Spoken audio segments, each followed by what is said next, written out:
One of the things we talk about with Mikhail, Tommy, Jacques Vaughn, interim tag off, head coach, signed a multi-year extension recently. Very happy for him. Seen his growth as a coach. I played for him his first year as a head coach. Here's what's interesting. Jacques Vaughn, my year with him, his first year coaching, my 7th year in Orlando, he was a behind the bench guy, not a front of the bench guy.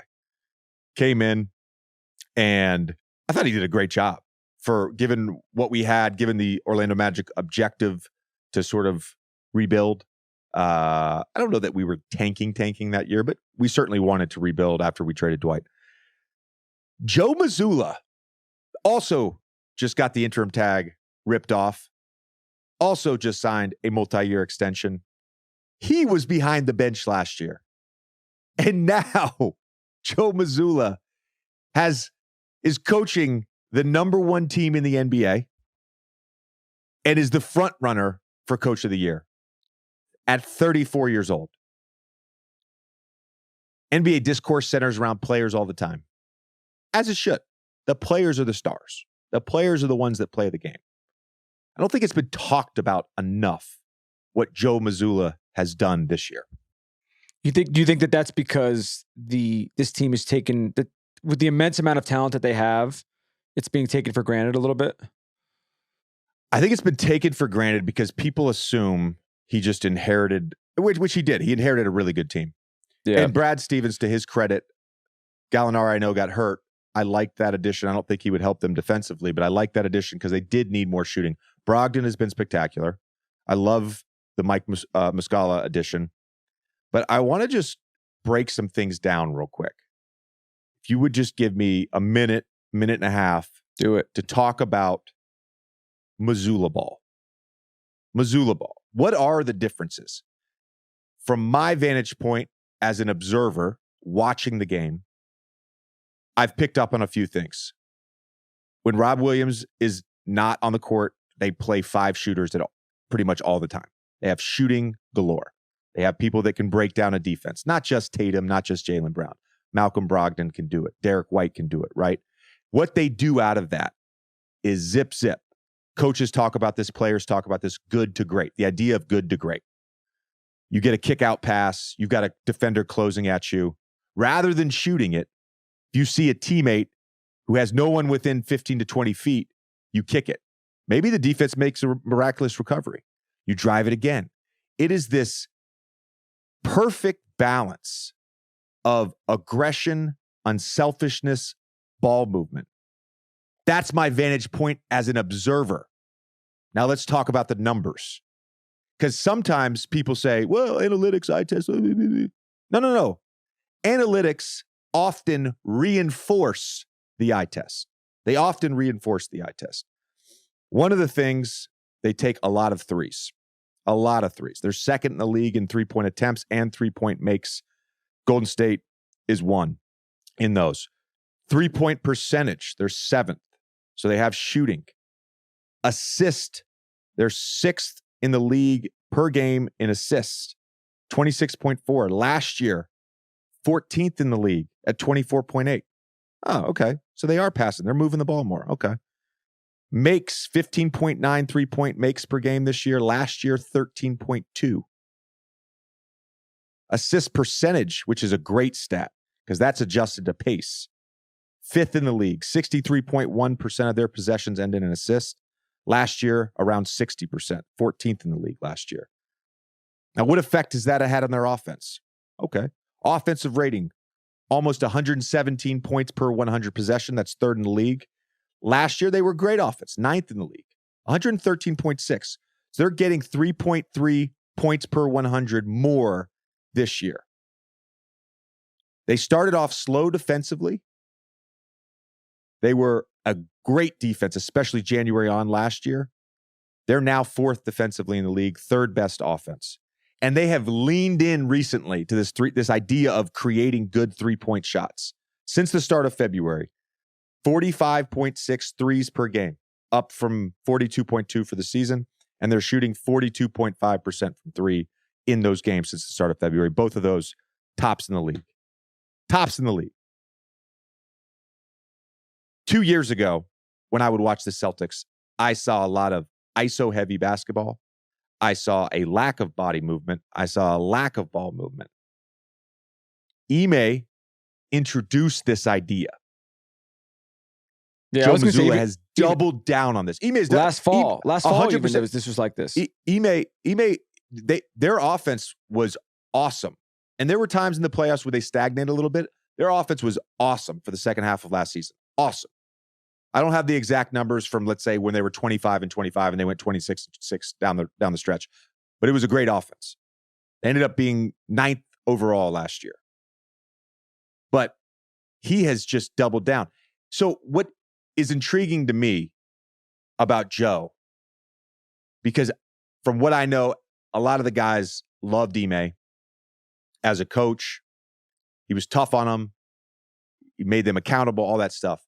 Joe is a 34-year-old behind the bench assistant, comes in and gets the buy-in and gets the trust. Can't be overstated how remarkable that is. It really can't. And so when we talk about end of season awards, which we like to do on the show, Joe Mazzulla, DraftKings Sportsbook, plus 170, has the best odds right now to win Coach of the Year. And truthfully, Tommy, and I'm curious to get your opinion on this based on a bunch of great coaches doing phenomenal jobs this year. It's his to lose unless I'm crazy. Well, I have a question for you about this particular award, just from a voting perspective, because I think the other person that I wanted to bring up is the person who's now moved up to second on this list. And when you're deciding Coach of the Year, how much are you just weighing the individual talent on a roster? Because when you look at the Celtics, I mean, obviously this team was in the finals last year. They were a finals, favorite this year going into the season. Tatum has exceeded that. I mean, he's in. We've talked about it a ton. Is an arguable MVP. This is a team that has an immense amount of talent, and so the guy that I wanted to bring up was Mike Brown, who started the season plus 8,000 on DraftKings, is now up to plus 240. So he is now he's number 2 to Joe on the DraftKings listings. There's a lot of talent on the Kings. We've talked about De'Aaron. We've talked about Sabonis. This is not a team that has like a dearth of talent, but I wouldn't necessarily say they are as talented as the Celtics when you're making this, this it's a fair point. I think a lot of this award comes down to expectations. So I've mentioned this before. I think what a successful career looks like as a player. Did you maximize your talent? Because some of the stuff, you're fit, teams, trades, contract, like it's all out of your control. A lot of what goes into a career is out of your control. But there's certain things you can't control. If you maximize your talent, that's a successful career. I think that applies here with coaching. If you maximize your team, regardless of the expectations, that is a job well done. Yeah. And to me, Mazulla has done that. Mike Brown has done that. Mike Malone has done that. Mike Malone is 3rd on DraftKings Sportsbook. He's at plus 260 right now. I think Jacques Vaughn has done that. Like, can I give you a deep sleeper? Yeah, I know who you're going to say, but yes. Mark Daigneault, OKC. I don't think you said his name right, but yeah. I looked this up like 5 times, so if I got it wrong, Jason, can we fact check this? All right, so Mark Daigneault, right? Mark Daigneault in OKC. But that's how he was, I believe that's how he was introduced at his press conference. And then the Thunder released something right after his press conference. That's how Presti introduced him as Mark. That's what I was watching, yeah. And then the Thunder released a thing on Twitter or a press release where they said it's Mark Daigneault. And then if you just Google how to pronounce Mark Daigneault, it's different. It's a French pronunciation, which you just attempted. Yes, it's different. So, you know what? It's a great one, Tommy, because I actually think when we're talking about that sort of that concept of maximization, he has done that with the Thunder. Even people that are above him in terms of the odds, Doc Rivers, Bud's done a great job. I'm not knocking Bud's thing, but Mark Daigneault, to me, has maximized this team, and they have a super bright future. Can I throw some numbers at you since January 1st? Yeah, I would since love January these 1st, numbers. Yes. Since January 1st, the Thunder are first in offensive rating, first in points per game, second in net rating, third in three-point percentage, third in steals, and they have the fifth easiest schedule to finish the season. So they're 10th in the West right now. They're in the playoffs if the playoffs started tomorrow. But, they could be in 6th or 7th by the time we get to May. And so I wonder if that, we were talking about this as a team that was like in the Victor Wembanyama conversation before the season started. And so even them being in the playoffs, I wonder if that would sway some votes. I think it would. I think it would. To me, and again, this is not a knock on Sacramento. To me, the likelihood of Sacramento being in that second or third spot in the West, given what the Clippers have done recently with Kawhi and their additions, and given Phoenix and Dallas, I don't think he ends up as the coach of the year if the Kings are in 5th or 6th in the West. Yep. I think a more likely scenario, let's say the Bucks continue this insane hot streak. Maybe the Celtics have a couple off weeks, and all of a sudden the Thunder get in that 7 spot or the 8 spot with like a 44-38 record. There's probably a lot of buzz about Mark Daigneault. That to me is like, that's the scenario where he's got a real chance. By the way, these Thunder numbers, I love it. Like the second in the league over a 6-year or 6-week stretch in net rating, that is not insignificant. That's premium right there. Yeah. Net rating is one of the greatest indicators we have. And it's a very simple stat. It's just based on offensive rating per 100, defensive rating per 100. It's one of the greatest indicators of how a team is playing and how good a team is relative to the rest of their peers. The Thunder are really good. You brought up the 3-point shooting too, and we're hoping, obviously we don't want to give anything away, but we're hoping to get Giddey on. So I was doing a bunch of research on Giddey and Shea, and both those guys drive the ball a lot. And so on paper, you would say two guys that aren't particularly great shooters. Giddey's around 30%. Shea, obviously a little better at 34%, but two guys that aren't great shooters that play minutes together and both handle the ball. Like, on paper, that seems like it wouldn't work. They have so many good shooters on that roster. And I want to give a shout out to Isaiah Joe.